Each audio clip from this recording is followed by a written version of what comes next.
Hello. किसी reason से video बीच में ही कट हो गई थी, इसलिए इसको दोबारा बनाना पड़ेगा लास्ट वाले कुछ पोर्शन को। तो चलिए, नॉर्मल गुड्स तक वहाँ पर बन चुका था, तो अब हम बात करते हैं यहाँ पर इन्फीरियर गुड्स की। तो जो इन्फीरियर गुड्स के केस की हम बात करें, तो इन्फीरियर गुड्स के केस में हम देखेंगे कि सब्स्टिट्यूशन इफेक्ट क्या होगा, प्राइस इफेक्ट क्या होगा और इनकम इफेक्ट क्या होगा। तो हम इनकम इफेक्ट को दो पार्ट में डिवाइड करते हैं, सॉरी प्राइस इफेक्ट को दो पार्ट में डिवाइड करते हैं, in substitution effect plus income effect. तो सेम वही डायग्राम है। ओ एक्स पर हमने एक्स कमोडिटी को लिया है, यहाँ पर हमने वाई कमोडिटी को लिया है। ये बजट लाइन है, कोई भी पी क्यू बजट लाइन है, और आप किसी आर पॉइंट पर हो, ये यहाँ पर ले लेते हैं, किसी आर पॉइंट पर हो आप, ये कोई आपका आर पॉइंट है, ठीक है। उसके बाद यदि प्राइस ऑफ एक्स डिक्रीज हो जाते हैं, तो डिक्रीज होने पर क्या होना चाहिए, ये लाइन जो हो जाएगी पी क्यू से पी क्यू वन शिफ्ट कर जाएगी, ये लाइन आपकी शिफ्ट कर जाएगी पी क्यू से पी क्यू वन हो जाएगी। और अब आप आ जाओगे आर से टी पॉइंट पर, आर से टी। तो देखिए साथ साथ में निकाल लेंगे, आर से टी पर जाना किस कारण से गए, प्राइस घटने के कारण से, इसको बोलते प्राइस इफेक्ट, ठीक है। जब प्राइस इफेक्ट, प्राइस डिक्रीज होने के कारण से उपभोक्ता की रियल इनकम इंक्रीज हो गई है। जब रियल इनकम इंक्रीज हुई है, उस बढ़ी हुई इनकम को वापस ले लिया जाएगा, तो आपकी जो एक बजट लाइन आएगी वो पी क्यू वन के पैरेलल शिफ्ट होगी, और वो शिफ्ट करेगी यहाँ पर, ठीक है। ये कोई पी क्यू वन के पैरेलल हमने एक शिफ्ट की, क्योंकि इनकम घट गई है इसलिए डाउनवर्ड स्लोप हो जाएगी। ये बिल्कुल पैरेलल होनी चाहिए, इसकी थोड़ी सी पैरेलल नहीं है ये,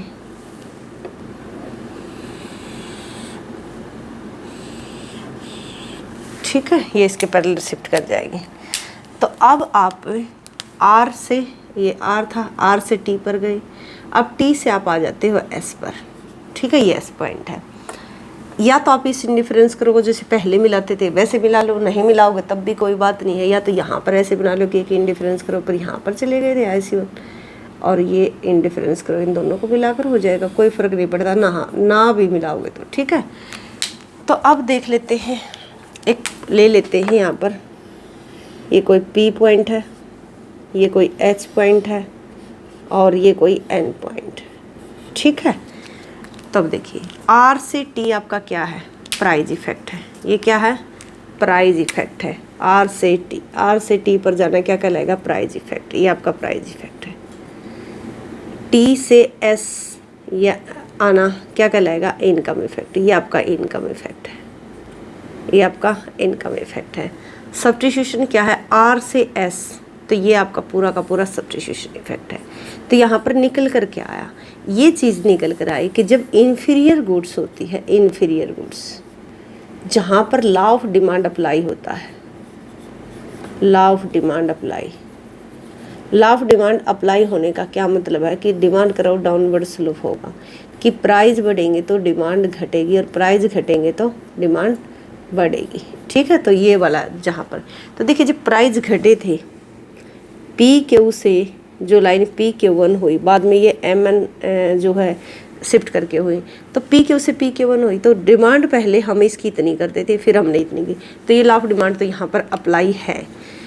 दूसरा यहाँ पर देखो सब्स्टिट्यूशन में इफेक्ट बड़ा है, किससे, इनकम इफेक्ट से। तो इन्फीरियर गुड्स के केस में जो सब्स्टिट्यूशन इफेक्ट है वो क्या होगा, ग्रेटर देन होगा इनकम इफेक्ट से। Negative substitution effect greater than income effect, क्योंकि इनकम इफेक्ट तो सिर्फ ये इतना और सब्स्टिट्यूशन इफेक्ट बड़ा है। उसके बाद हम बात कर लेते गिफिन गुड्स। जब गिफिन गुड्स की मैं बात करती तो उसका मतलब होता है कि यहाँ पर लॉ ऑफ डिमांड अप्लाई नहीं होगा, और गिफिन वस्तु के लिए 3 कंडीशन और हैं।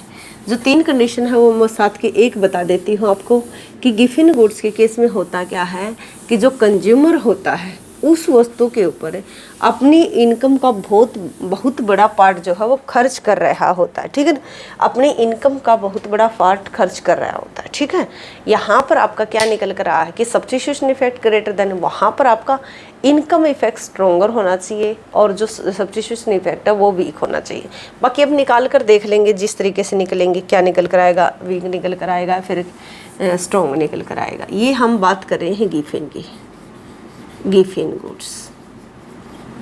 ये रेयर होते हैं, जो इन्फीरियर गुड्स होती हैं उनके सब्स्टिट्यूट्स मिल जाते हैं, बट लेकिन जो गिफिन गुड्स होती हैं इनके सब्स्टिट्यूट्स जो प्रतिस्थापित की जाए जिनके साथ ये वो मुश्किल से मिलते हैं। और ये 3 कंडीशन के ऊपर बेस्ड है। फर्स्ट मैंने आपको बता दी कि इनके ऊपर जो कंज्यूमर का जो खर्चा है ना, भाई कंज्यूमर गरीब ही होगा जब गिफिन गुड्स खरीद रहा, तो उसका जो मैक्सिमम जो है ना वो इन ही वस्तु के ऊपर खर्च हो जा रहा है, ठीक है। अब देखिए ये यहाँ पर वही बजट लाइन है पी क्यू, ये लाइन है पी क्यू। आप किसी यहाँ पर हो, ये कोई आर पॉइंट है, अगर आपकी प्राइस घट जाते हैं, प्राइस ऑफ एक्स डिक्रीज हो जाते हैं, तो ये जो है बजट लाइन वो कहाँ पर चली जाएगी, पी क्यू से पी क्यू 1 हो जाएगी, ठीक है। क्योंकि इसको तो इस साइड आना ही पड़ेगा, ठीक है ना, इससे फ्लैट हो जाएगी प्राइस ऑफ एक्स से घटने से। अब वो करेगी, देखिए आर से पहले तो यहाँ पर गए थे ना इन्फीरियर में, अब यहाँ पर चले जाओगे, आर से आप टी पर चले जाओगे। रीज़न क्या है कि प्राइस घटने पर इसकी डिमांड घटनी चाहिए, प्राइस घटने पर नहीं, दोबारा देखो, डिमांड घटनी चाहिए। इनकी प्राइस अगर घटते हैं तो डिमांड भी घटे, प्राइस बढ़ते हैं तो डिमांड भी, प्राइस घटने से डिमांड घटे, क्योंकि यहाँ पर लॉ ऑफ डिमांड अप्लाई नहीं होता। अगर प्राइस घटते तो डिमांड बढ़नी चाहिए थी ना, लेकिन नहीं, यहाँ पर डिमांड करो ऐसा नहीं होता, बल्कि इस तरीके का होता कि प्राइस बढ़ते हैं तो डिमांड बढ़ जाती है। तो देखिए पहले हम इस वस्तु की इतनी डिमांड करते थे, गिरने पर हम इसकी पहले के कंपेयर में कम करते, ये इसके पीछे आ गया। इस पॉइंट का आप ध्यान रखोगे। उसके बाद जैसे ही कीमत गिरने के कारण से रियल इनकम बढ़ती है, तो रियल इनकम उससे अगर वापस ले ली जाती है तो आपकी वही फिर एक बजट लाइन शिफ्ट कर जाएगी। बजट लाइन शिफ्ट करके कहाँ पर आ जाएगी, ये इसकी पैरेलल होगी P1 Q1 की।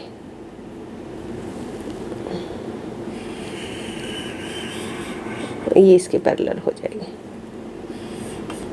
ये MN कोई लाइन है।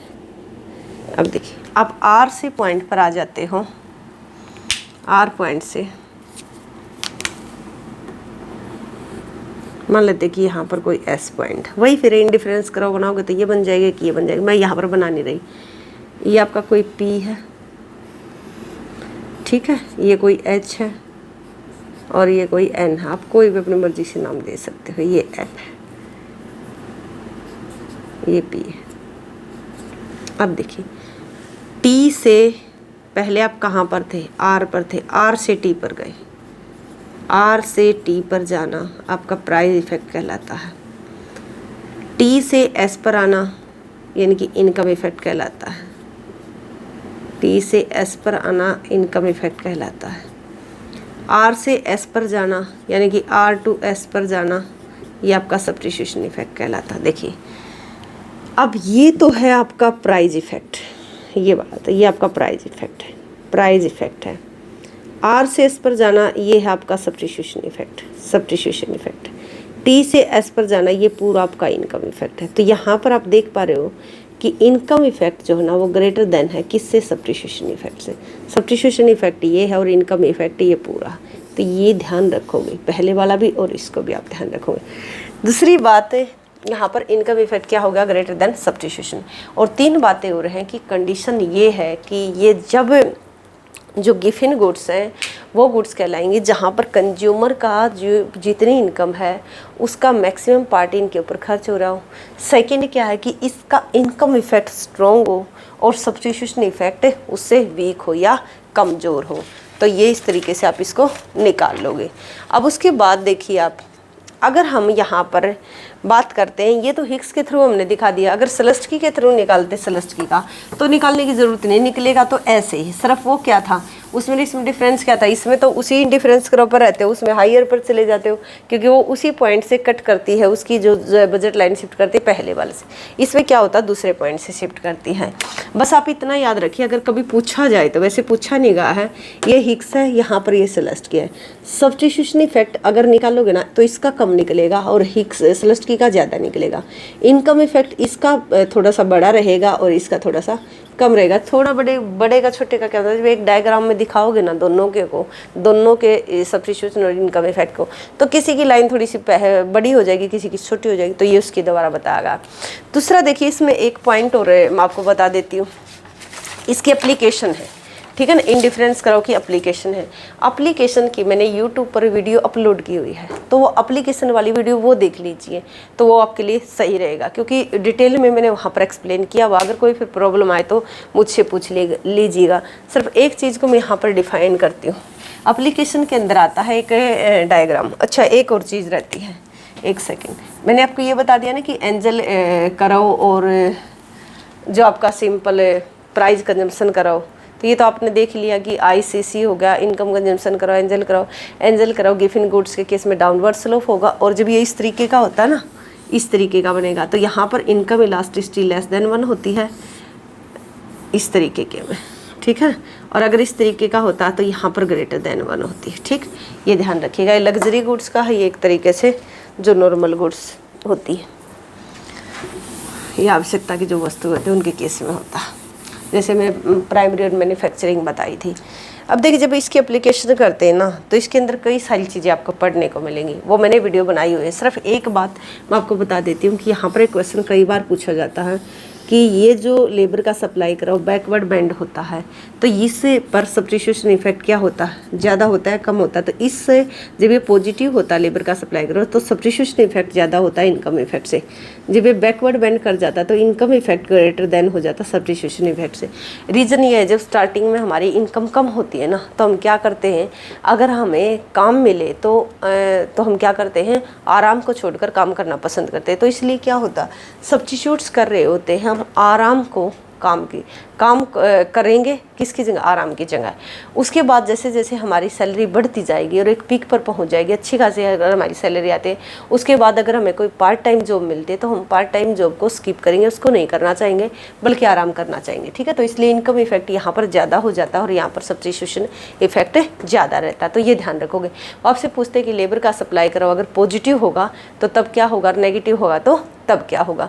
इसके 2-4 पॉइंट है छोटे छोटे, उनको मैं एक बार आपको बता देती हूँ। देखिए, इसी की कुछ क्रिटिसिज्म है, क्रिटिसिज्म। तो क्रिटिसिज्म में आप देखोगे, वैसे तो क्रिटिसिज्म जो आपने जम्सन की है ना, उन्हीं को अपोजिट कर दो, वो सारी क्रिटिसिज्म बन जाएंगी इसकी।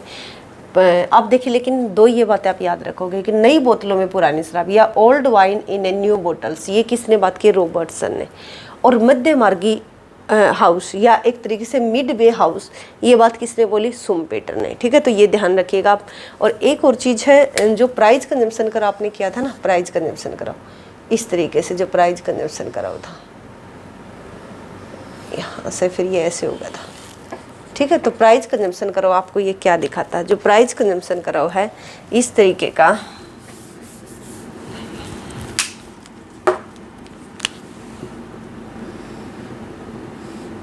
ठीक है। उसके बाद ये कैसा हो जाता, ये इस तरीके का हो जाता, फिर ये ऐसा हो जाता। अगर इसकी बात करते हो ना, यहाँ पर जो प्राइस कंजम्पशन कराओ ये इस तरीके का बिल्कुल ये ऐसा हो जाता है, तो यहाँ पर इलास्टिसिटी होती है =1।